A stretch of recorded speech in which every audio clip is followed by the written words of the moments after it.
Bismillahirrahmanirrahim. Assalamualaikum warahmatullahi wabarakatuh. Terima kasih kepada tim dari P3M yang telah memberikan kesempatan untuk memaparkan hasil penelitian pada skema penelitian kerjasama antar perguruan tinggi dengan judul penerapan teknologi refrigerasi pada freezer drying untuk penyimpanan buah mangga. Ini saya kebetulan adalah ketua tim dari penelitian ini, kemudian ada Pak A. Setiawan, ada Yudi Kurniawan, dan mitra kita dari Universitas Gadjah Mada, Bapak Faujun. Tujuan dari penelitian ini adalah tidak lain adalah untuk mengetahui kinerja dari mesin fresh drying yang akan digunakan untuk menyimpan buah mangga. Kemudian yang kedua adalah untuk mengetahui waktu yang digunakan selama proses pengeringan atau selama proses pembekuan untuk irisan buah mangga. Ini adalah rumusan masalahnya. Yang pertama adalah bagaimana model fresh drying untuk penyimpanan buah mangga. Dan yang kedua adalah bagaimana performansi pada mesin fresh drying untuk penyimpanan buah mangga. Teori tinjauan teori.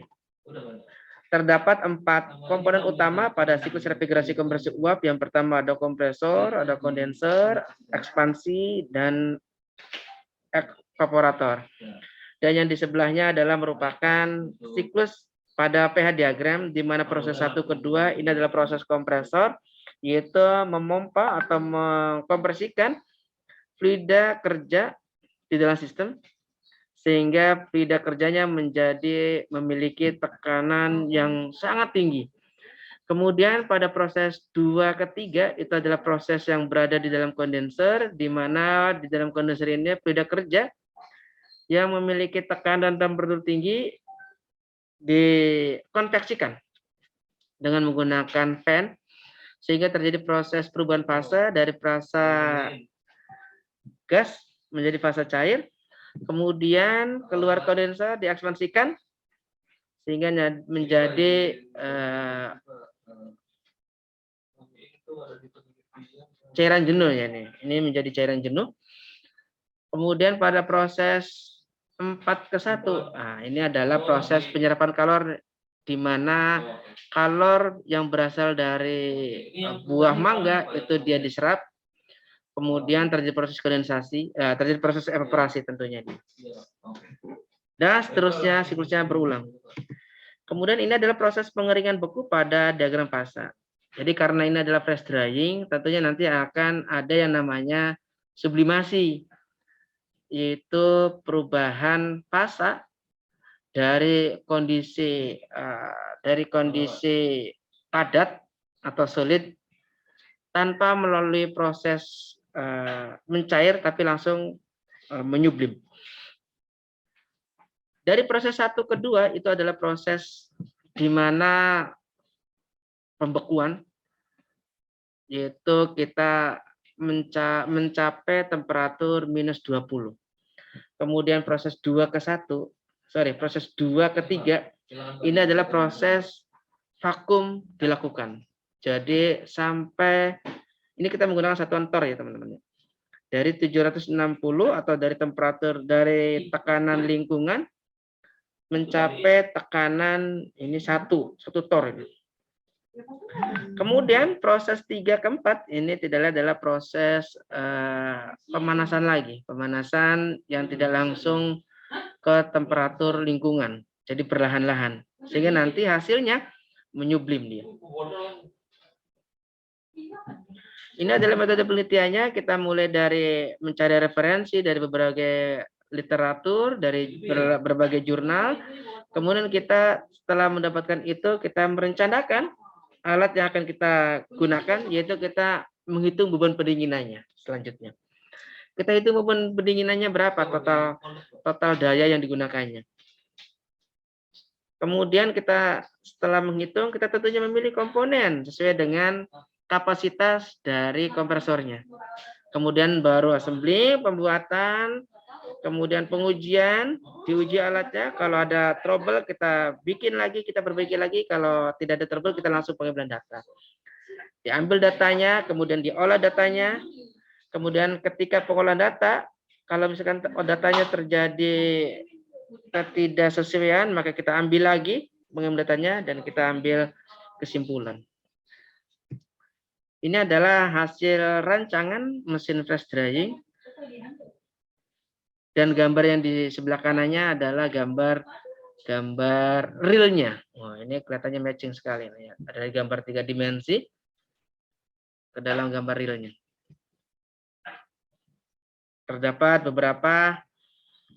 beberapa apa namanya nih komponen-komponen. Nah, ini tinggal dibaca aja. Ini ketika proses pengujian. Dokumentasi ketika proses pengujian. Ini hasil pembahasannya. Ternyata dalam proses kompresi, data rancangan yang setelah kita hitung itu ternyata mendekati dari hasil pengujiannya. Artinya ini apa yang kita rancang, apa yang kita hitung, hampir mendekati sesuai dengan yang diharapkan. Proses kondensasinya 129,41 kJ per kilogram.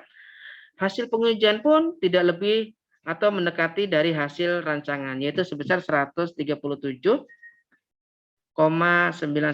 kJ per kilogram.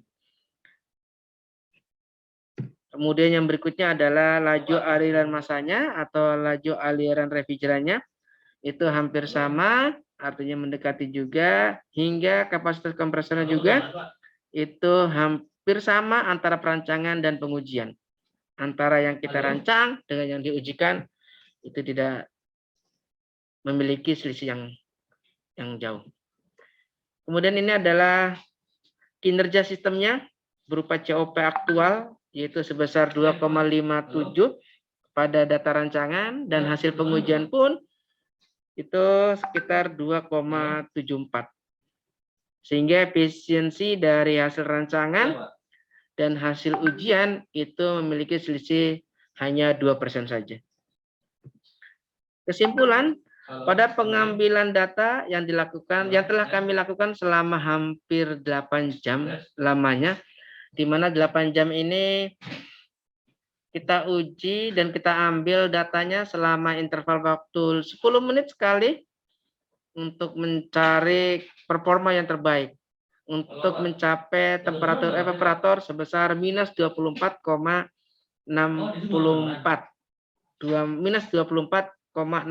derajat Celcius. Ini menghasilkan temperatur produk sebesar minus 16. Ini selama pengambilan data 8 jam. Kemudian kinerja sistem pada mesin flash drying ini memiliki kinerja COP yang paling terbesarnya itu pada titik 2,74.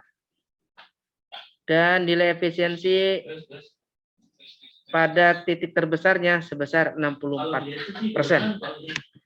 Demikian, ini capaian luaran penelitian ini karena skema PKPT tentunya ini luarannya minimalnya adalah conference internasional, dan saya sudah melaksanakan conference internasional pada ICOAS. Nah, ini di Politeknik Negeri Lampung yang dilaksanakan pada tanggal 18 November bulan lalu.